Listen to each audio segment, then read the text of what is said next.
Welcome to IDP Drafts. I am your host for this episode, Josh Raymer. In this installment of this show, we are going to be talking about something that is very important for IDP best ball. It is roster construction. And for this topic, we have to go to the man himself from north of the border, David Kelly. DJ Keltown, how are you, my friend? I'm good. How are you doing tonight? So good. Excited to talk about this topic. It's something that I know is near and dear to your heart. You have written some articles for our website talking about roster construction and trends that you've noticed. You've got some nice diagrams tonight. So if you're watching on YouTube, you've got those to look forward to coming up in this episode. But David, we wanted to have you on to really talk through this topic because when you have what I consider classic best ball, which is draft and done, not managed best ball, but draft and done kind of underdog style, roster construction is very important. There's no waivers, there's no trades, there's no ad drops. You are stuck with the team you drafted. So this is a topic I think is going to be very important, especially for new drafters to understand how to approach this in an IDP best ball context. So what do you say we jump right into it, my friend? Yeah, let's get into it. All right, let's do it. And first up here, I'm curious, how do you go about approaching best ball roster construction versus how you put your teams together in your managed leagues? So I guess I'll start just really quickly with like the two main differences between the two formats between best ball and managed. So in managed, you got two things that you don't have in best ball, and that's access to waivers and setting your lineups. So when you're building your teams, you have to just be mindful of having enough players at each position to fill spots every week. And the other thing that's nice with best ball is you don't have to worry about ever setting your lineup. So any sort of concerns that anybody ever has with player consistency or anything like that, you don't have to worry about any of those things because you're never setting your lineup. In fact, you almost want to embrace that inconsistency of players who have boom weeks and nothing, because you don't have to worry about the bad weeks. So 2 years ago now, I guess, we started doing a handful of these best ball drafts. And when we did those drafts, we had a lot of theories. You guys talked a lot about on your show. That was the year that Johnny was doing interviews with a lot of us, and everybody seemed to come on and talk about like their best ball strategy because we were all doing them at the same time. So that was really the genesis of wanting to do a best ball article for IDP, because we've seen for years guys like Hayden Winks and Mike Leone, they can take all the data from Underdog, from Best Ball Mania, and they can kind of cut that up and see, what roster constructions work and, what are optimal draft strategies. And some of that I did, like for managed leagues too, because there's always strategy discussion that we have. You see people on podcasts or in articles or whatever talk about like when to draft IDPs, what position to draft first, and those kind of questions. But leagues are so different. Scoring settings are so different. No site seems to have any sort of ADP that is reasonable in any way. So we just have we've always had like a data problem that we can't really cut anything up to look about like what's the best way to put these teams together. So that said, as far as best ball construction goes, what we've found in the articles the last 2 years, I guess the three conclusions of it are, don't draft DBs early, which isn't really new. And you see that in like all sorts of different people across IDP content creation that like don't draft defensive backs early. It's a position that we've been terrible at projecting historically. It's not repeatable historically. So it's hard to invest a lot of draft capital at the top of drafts in that position, knowing that, you have very much lower odds compared to other positions of getting good players. So that I don't think that was really a surprise to anyone when that came out. I guess the only surprise with our best ball drafts of how big they are is just how far you can push defensive backs down the board before they make any sense. And I think if you took somebody who hasn't been doing these best ball drafts and plopped them in one, they tend to be pretty surprised when we draft like 60, 70, 80 players before the first defensive back gets picked at all. So defensive backs going late, big lesson from that. The other one is just that split of, do you want to draft defensive linemen first or linebackers? And I think that's the most common question that I see get sort of asked, and sort of a variety of opinions on it. What I've seen a lot this year on that not talking about best ball so much, but talking maybe more about managed, is people will look at the scoring from last year and say, oh, look how many linebackers scored 200, 250 points, whatever. This position's scoring all the points. We need to draft this position. We found in our 2 articles that you actually do want to be pretty heavy on defensive linemen at the start. And that's even with an ADP where we're already drafting an enormous amount of defensive linemen. Typically, we've only been drafting about 10 linebackers through the first 36 picks. I would say that's probably not common for a variety of other leagues. Like, I would guess most managed leagues that are either like a balanced or a tackle heavy would see far more, almost probably flipped. You probably see 24 linebackers and 10 defensive linemen in the first 3 rounds. I think that carries over a little bit to manage. Like, I think that gets underrated of picking defensive linemen first. I do think that should be prioritized in a lot of leagues, but we're not really talking about manage so much tonight, so I'll just leave that. And the third thing that was new this year was just chasing ADP value. So this year, because we had more drafts, we were able to look at each team and which teams were drafting players further past their ADP, who's getting more ADP value than other teams. And what we found was the teams that were getting a lot of ADP value did really well. So when I try to put my best ball teams together, I try to blend all 3 of those things together, where I try and get a lot of defensive linemen at the start. If there's linebackers that fall, you try and pick those up as they come. And same thing with defensive backs. Like, you try and push those down the board as much as you can. But if you do get a player who's falling a round or 2 past ADP, then you can kind of consider that, because you still want to try and marry getting ADP value with, where the win rates and things like that are for, like, where you draft different positions in the draft. So that's how I like doing mine. How do you like putting your teams together? So I think for me, the biggest difference is I'm willing to take a little more high upside swings in best ball, because, like you said, I don't have to worry about catching guys on bad weeks where they put up 2, 3, 4 points.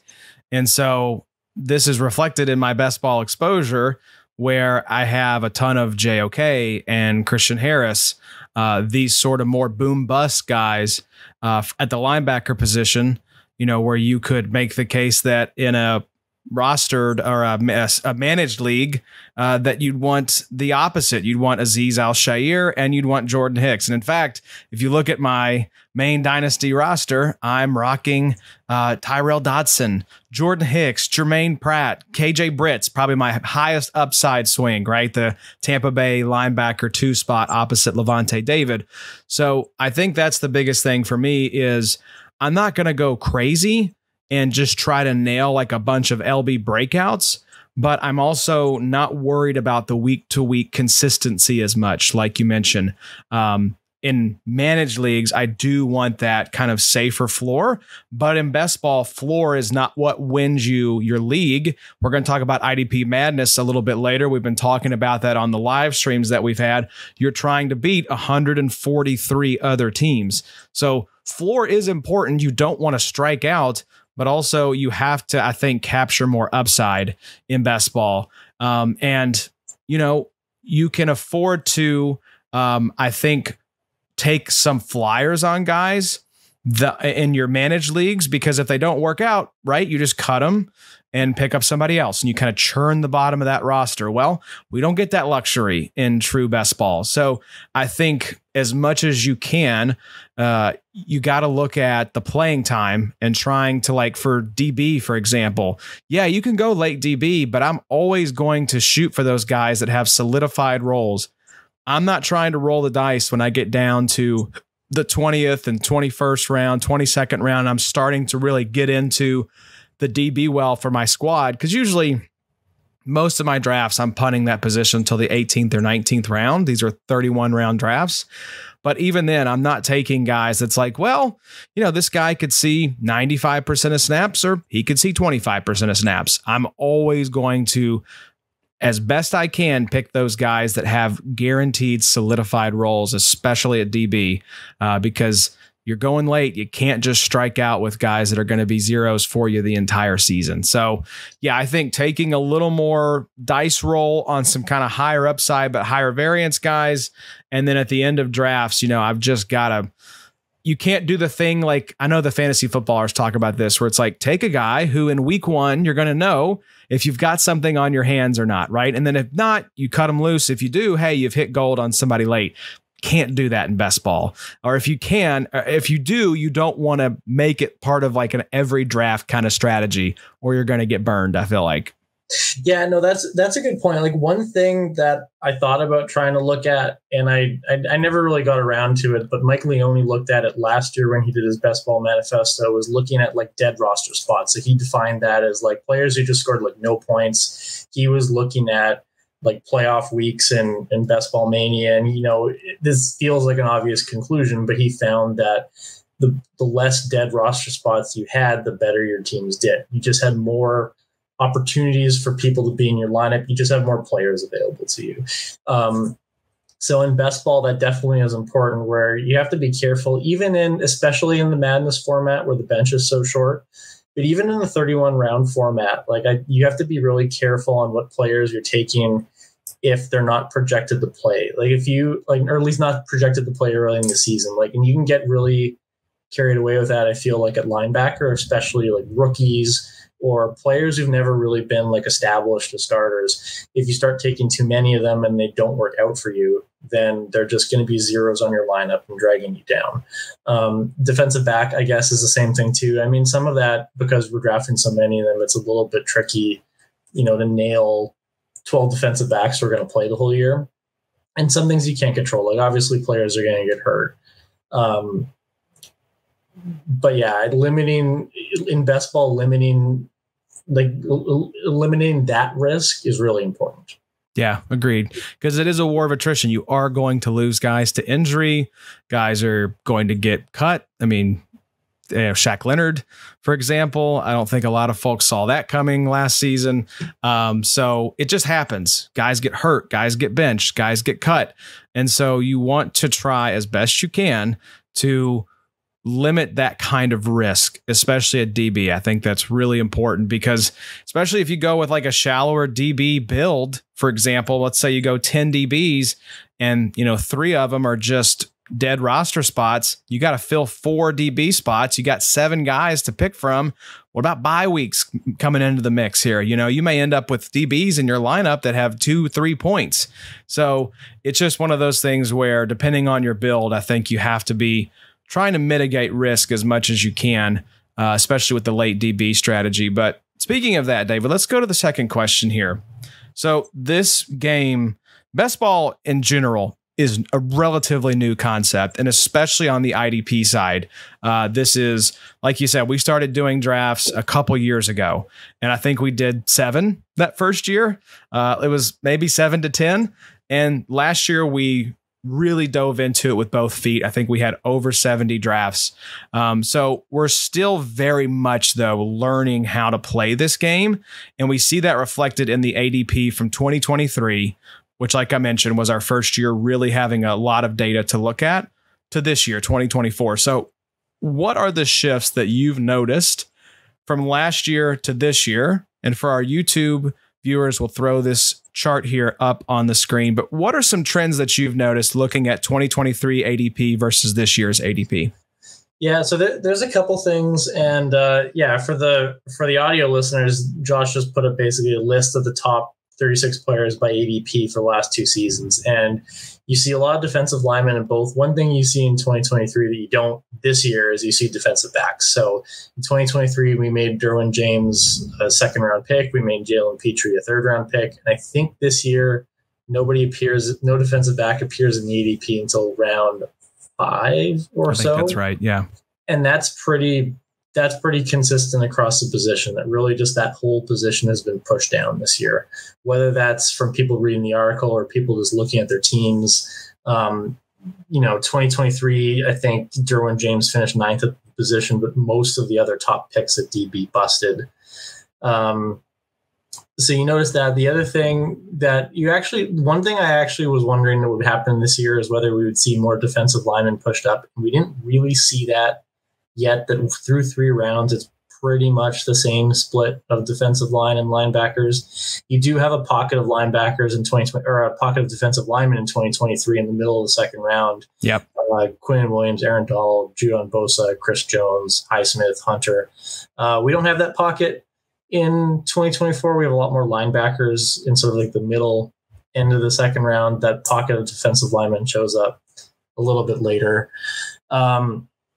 But the other thing before we move on to the next one that's not really reflected here is sort of like the variance in ADP for each player across the board is much tighter in 2024 than 2023.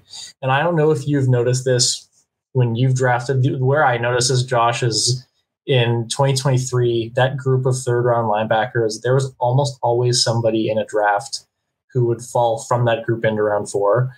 And I just find this year it's just a lot tighter, that like the linebackers in round 3 go in line 3 and the linebackers in round 4 go in round 4. And you just don't get that opportunity to pick a guy up like a round and a half later than he was going in other drafts. Yeah, it has been a lot tighter. I think that's probably a couple factors. You know, we have fewer drafts this year than we had last year comparatively, and we have, by nature of fewer drafts, fewer drafters in the pool.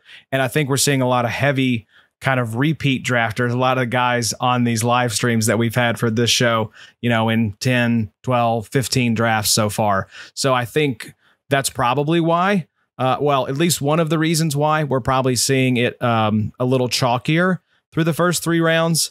I think, yeah, looking at this chart, the big takeaways for me are, you know, we've snuck 3 more DL into the top 36, 26 this year versus 23 last year. 1 fewer linebacker, and then no DBs, like you mentioned, in the top 36. So, yeah, and it kind of looking at where these guys go, like you mentioned, only 2 linebackers now go in that second round. So 5 in the top 24, whereas, well, that was 2023.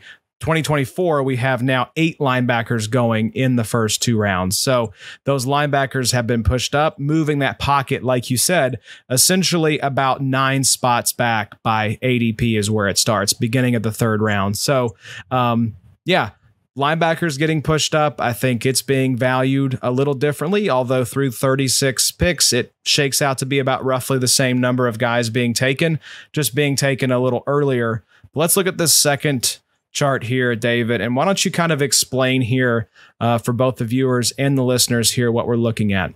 Yeah, and admittedly, like, this is kind of a messy chart, so if you want to be angry at me later, you can. But what I was trying to show here was sort of more broadly, like without giving you a table of every single player who was drafted in the first 10 rounds last year.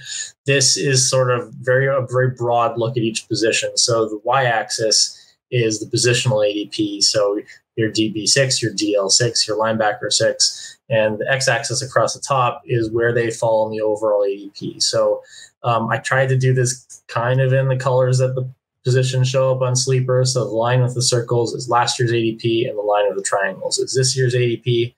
And it's easiest, I guess, to explain this with defensive backs. So if you look at defensive backs, the DB6 last year was right around pick 72. This year, DB6 is right around pick 100. And that, so about, 2.5 rounds later than last year. And that stays pretty similar all the way through to the DB48. I guess by the DB48, that's more of like a round and a half gap. So what we've done with defensive back is really we've pushed the whole position back. So one of the impacts of that is you might look at that and say, the defensive backs are going later. They're better values, these guys who are in rounds 5, 6, 7, 8.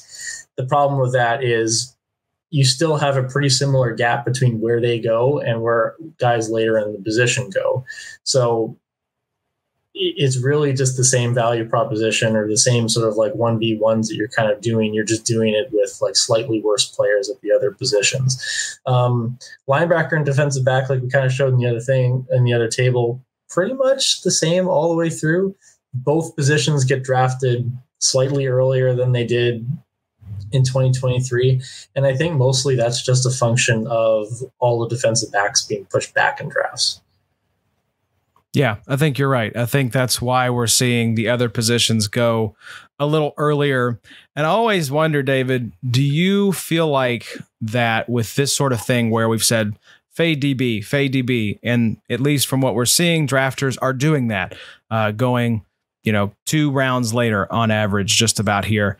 Do you think that is sort of like a pendulum swing where it's going to reach a certain point where DB is going to start to creep back up in ADP? Or do you think it continues to slide to the right here on your chart to where it just settles into kind of like a line of demarcation where DBs start to go? How do you feel that's going to like develop and change? I don't really know how much it'll change. Like, it is hard for me to imagine defensive backs being pushed too much further down the board before people just get fed up with it. And I think you see, even in some of the more recent drafts, you see newer people come in and just decide that, that's enough. I'm just going to draft all these defensive backs. I don't know if that's necessarily a good idea. Like, part of the problem with defensive line and linebacker being pushed up even that little bit is it means, the windows on that position, however you want to define those windows, close earlier. And you see the same thing when they talk about Best Ball Mania drafts, that now that all the receivers have been pushed up, that receiver window closes. Last year, maybe that wide receiver window closed in round 9. This year it closes in round 7. And you see something kind of similar here, not quite as extreme because the changes in linebacker and defensive line ADP haven't been as large as you've seen on Underdog. But I think the strategy still mostly remain the same, that you want to make sure you have enough picks early in drafts at linebacker and defensive line, and then you can figure out defensive back later. Yeah, we've talked about this a little bit on the IDP show, that I've asked Adam, like, okay, Antoine Winfield, Kyle Hamilton, Devon Witherspoon, Brian Branch, like his top 4 defensive backs. At what point are they sitting there in the draft where you just say, okay, enough is enough, I'm going to take these guys? And so I think there is a point at which that line will find sort of a boundary where it won't go past a certain point. Because at the end of the day, the points spin the same. And it was an interesting stat that Adam brought up, that if you made Josh Metellus a linebacker last season, he would have finished as the linebacker 20. So it is kind of interesting. I feel like probably the perception is that we disparage DBs in these drafts, but I think it is wise to fade them. We've seen the data on that in your articles. I just wonder at what point this line will stop creeping to the right. And that's just something we'll have to wait and see as more of these drafts happen, as we get more data year over year to kind of look at and compare. Well, speaking of DB, something that has been a topic of conversation with IDP Madness launching, and if you're just listening or watching this episode right after it came out, IDP Madness for 2024, registration is open. Go to the IDPshow.com, register. We're about 50% filled, so there's still time to hop in the league. But DB, David, you mentioned it earlier. This is a little bit different format. IDP Madness is. It is shallower benches. So it is start 14 with 10 bench spots, whereas the other drafts that we do are start 16 with 15 bench spots. So 24 total rounds for Madness versus 31 rounds for our other drafts. So I'm curious, with that in mind, this is the second year we've done IDP Madness. So how have you seen people, drafters, handle the differences in the roster and lineup settings for Madness versus just the other drafts that we've been doing? Yeah, so just to talk about the format really quick, very similar to the longer drafts we're doing, except 7 rounds shorter. And in terms of starting requirements, we have 2 less flex spots, but everything else mostly remains the same. So it sounds very similar, but it does change things a little bit. And one of the things that you can do in the longer format draft, especially with defensive back, is figure that out by volume. Is one of the things I like doing in these drafts, especially if I haven't drafted a DB early at all, is to take 13 of them, take 14 of them. Hopefully, I've gotten enough good players in the opening rounds of defensive line linebacker. I can just sort of like spam defensive back at the end and just get whatever I'm going to get from week to week. Try and ride that variance where, you know, we don't really know who players are going to be the good players at defensive back.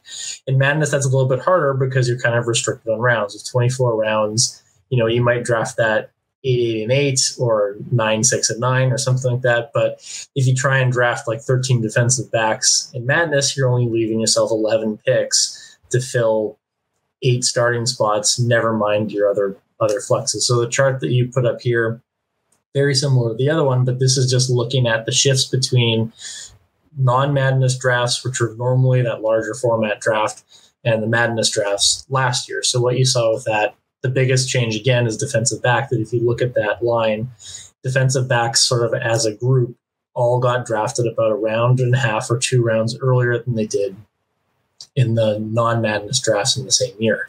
And then you see similar type things, I guess, or adjustments at defensive line and linebacker. Linebacker goes a little bit earlier. Defensive line goes a little bit later. I think some of that is, again, just like your starting spot requirements. Some of that could also be, you know, you get a lot of new drafters come in for Madness because a lot of the non-Madness drafts, we have the same people doing them. In Madness, it was a single entry tournament, so you have, 144 people in it.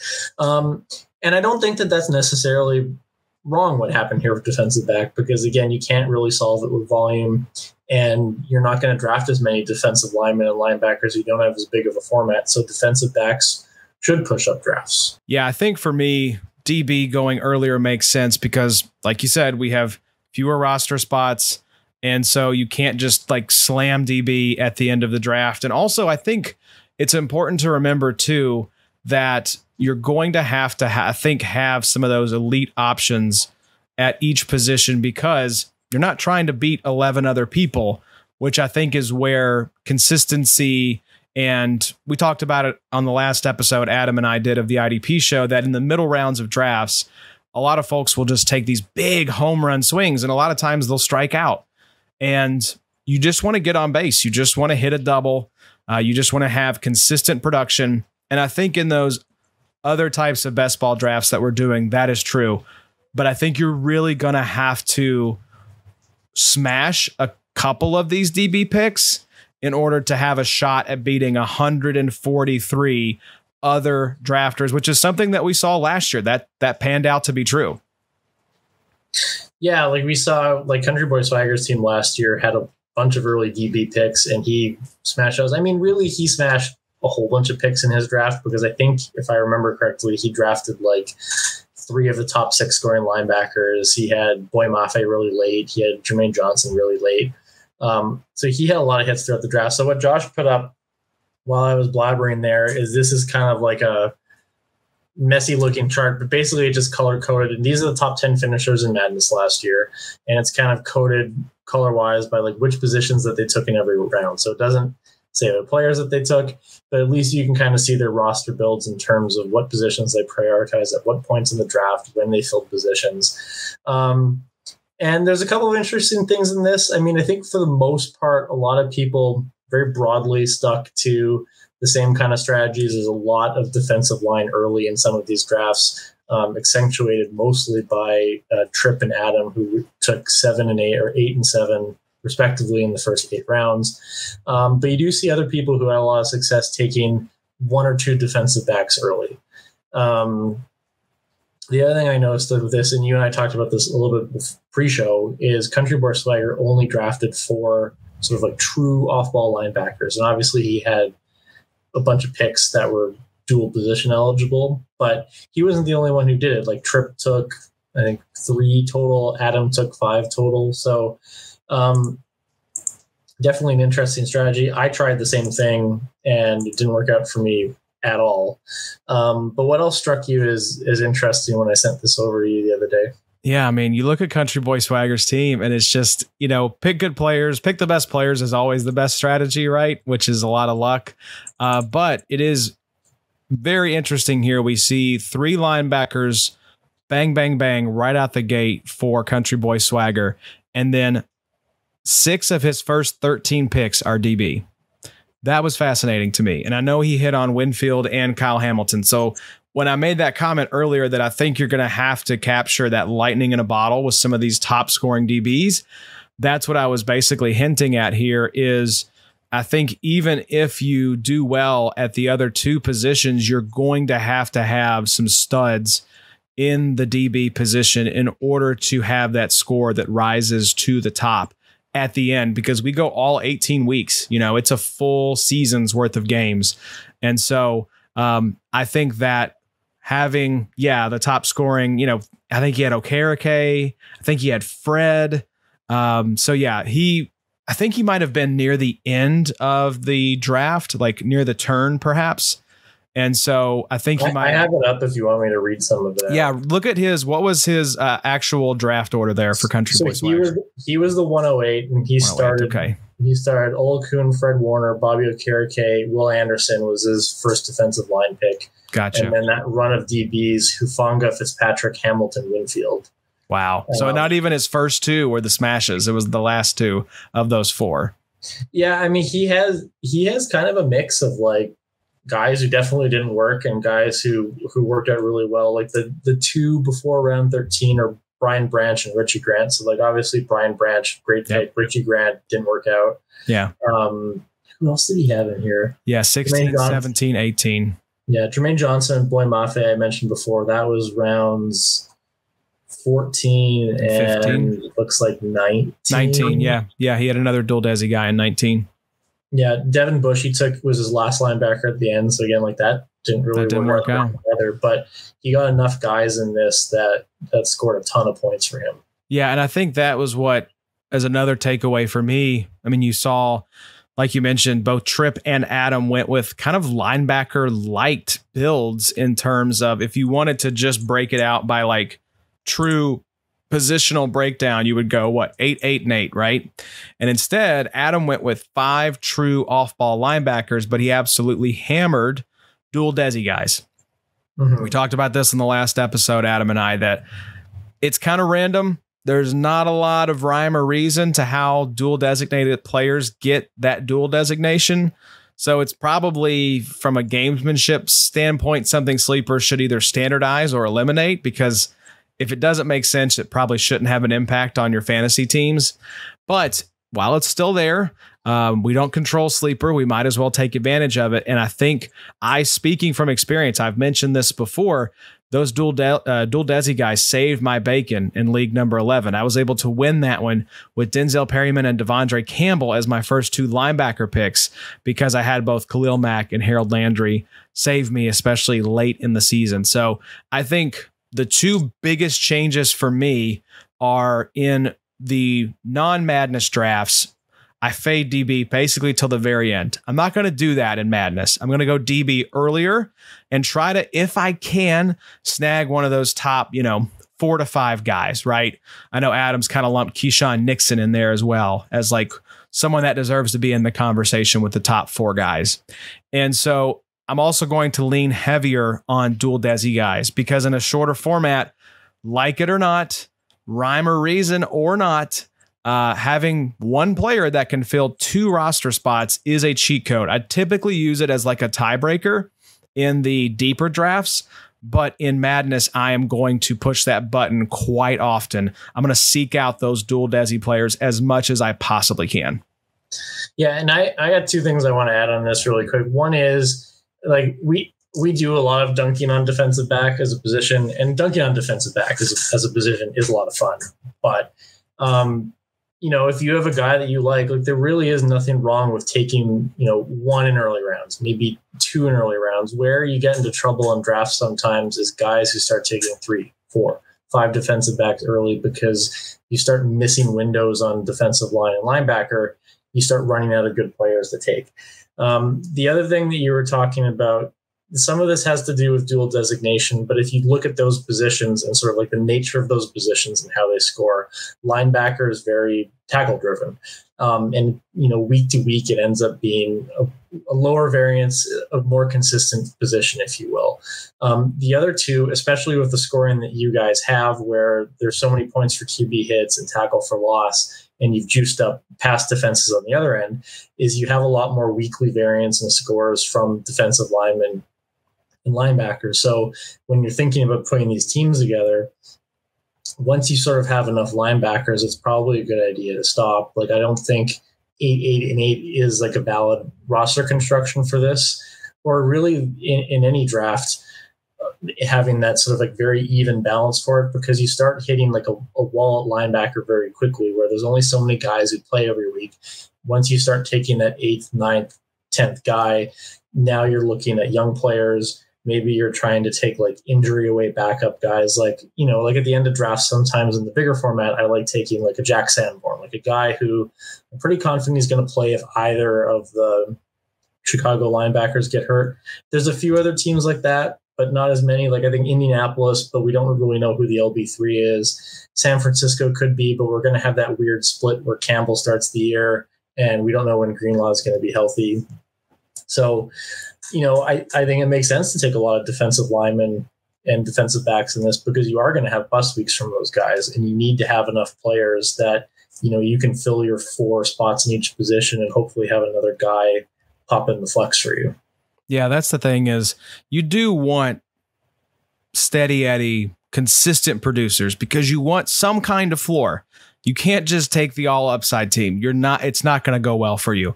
But I think, like you mentioned, doing that sort of balanced build doesn't make sense, because you're capping your upside.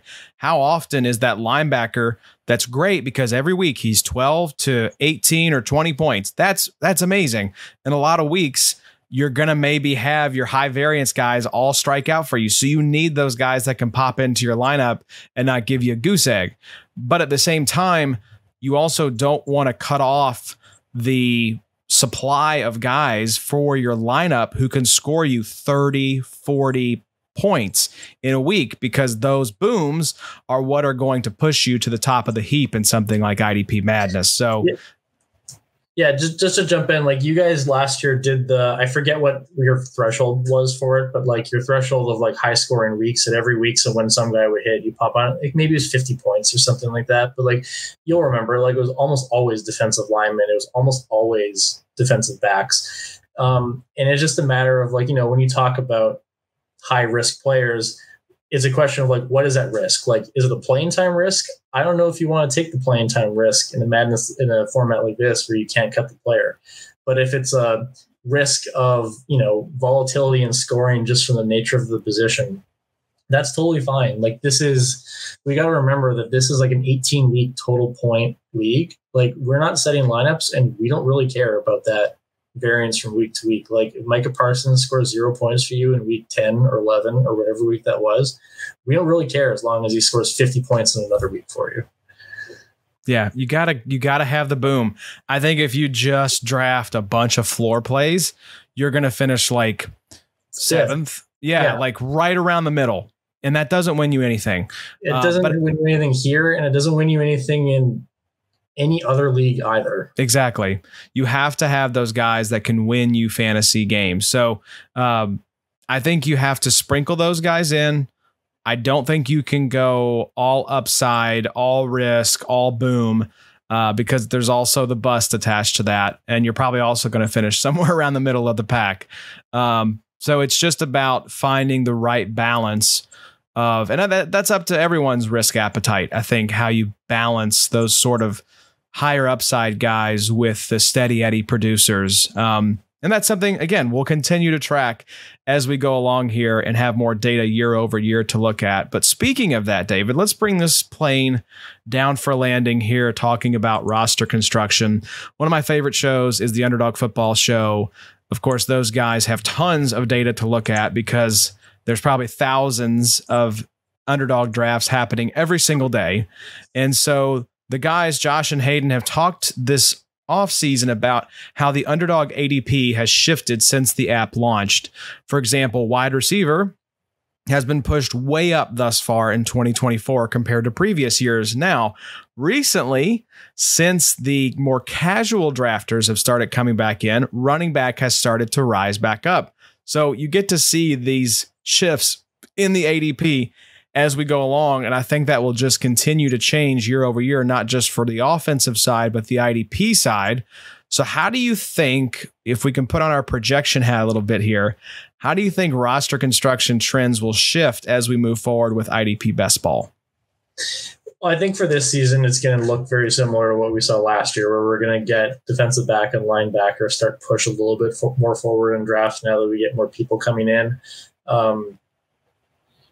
And then maybe going forward from that, like I think the dream, of course, is that we're going to get best ball on some major platform that we're not running these drafts ourselves. But with that, I can't really imagine that we're ever going to have it in a 31 round format, or if we would even want that.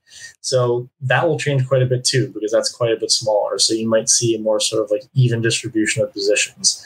We don't know what the scoring is going to look like on those sites. So it's hard to say what that might look like as we go forward, but definitely exciting if we ever get something.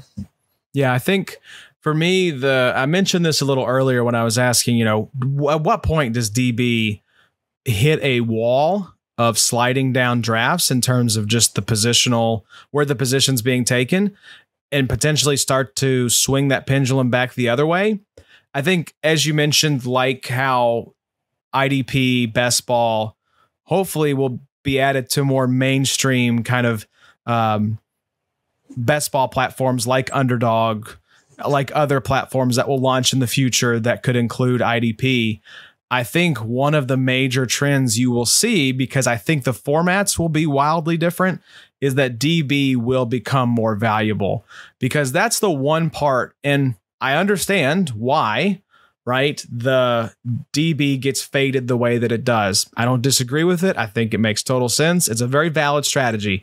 But if you were just coming into this fresh, having no background with IDP or best ball, you're saying, why is this one position so devalued compared to the others? Why does it go so much later? And so I think what some of these larger platforms will try to figure out is, how do we make it to where DB is just as valuable as some of these other positions?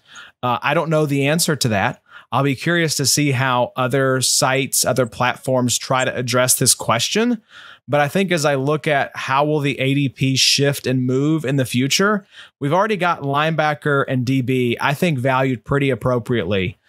So I think the big question I want to see answered is, what happens with DB in the future? And I think there will be attempts at making it more valuable than it is now. Will it ever be as valuable as those other two positions? Maybe not. But I think we'll see the trends, especially on other platforms, different formats, start to reflect more value being placed on DB. It'll be interesting to see how they solve it, because I don't think it's something as simple as scoring, because even if you change the scoring, the nature of the position doesn't really change, where it's just such a difficult position to project. We get these guys who come out of the woodwork every single year who don't get drafted. Like, where was Josh Metellus drafted last year? Where was Melifano drafted last year? Like, were they drafted at all? Who knows? Like, did we know that Brian Branch was going to be the top scoring rookie? So you end up in this thing where it's still very tough, and that'll become more of like a strategy discussion as we get into these things, in terms of like, if you're doing a whole bunch of drafts, how are you handling that position? Are you taking broad exposures to a lot of players, because just accepting the fact that like we don't know? That might be it, because what I see a lot with DB is you sort of look at last year's results and redo the rankings that way, and we end up kind of lying to ourselves that these players are going to be good again next year, when we're like, we know it's a terrible position to project. It's a terrible position to repeat at. There's so many players who play it on a full-time basis week to week in the NFL that it's very tough to get right. So how we've addressed it, a lot of people have addressed it in these best balls, is to just not spend a lot of early picks on it and push it down the board. Yeah, I'll be curious to see how they address it as well. I think both scoring, I think in terms of lineup settings for best ball, I think you could see, like, I know on Underdog right now, when you do pick them, they have multipliers for certain picks, right? I think you could see multipliers for DBs that are juiced a little more than maybe for other positions, right? I think there will be some gamification to make DBs more valuable. And I'm for that, because that's the one thing that I think just taking a step back from this ecosystem feels a little out of whack and a little out of balance right now. Because I don't think there's any NFL team that would say our secondary is the least important part of our defense, right? By a wide margin. So I think my goal with fantasy football and IDP in particular, and the reason we've set up our scoring the way that we have, is to try to make IDP, as much as we can, reflect the real game of football that's being played and how those positions are being valued. And I think right now that valuation of DB is just a little bit out of whack. So we'll see how that develops and changes in the future, especially if IDP gets added to some of those more major platforms. David, I appreciate you hopping on for this conversation about roster construction. This was a lot of fun. I hope the folks listening and watching learned a lot. And if you want to hop in any of our best ball drafts, theidpshow.com, we're sending out batches of drafts all the time. We'll be doing combined draft as well. We didn't even mention that one, David. We've got combined drafts going on now. So we'll have that ADP up for you guys on the website. And then, IDP Madness still open, folks. Come join us. If you've got theories that maybe are different from what David and I have discussed on tonight's episode, come test them out. Put your money where your mouth is and see if you can win $500 in unreal bragging rights. So for David, I'm Josh. Hope you all enjoyed this episode of IDP Drafts. We'll be back next week with the third and final installment of the IDP Madness live stream. So until then, y'all take care, and we'll see you soon.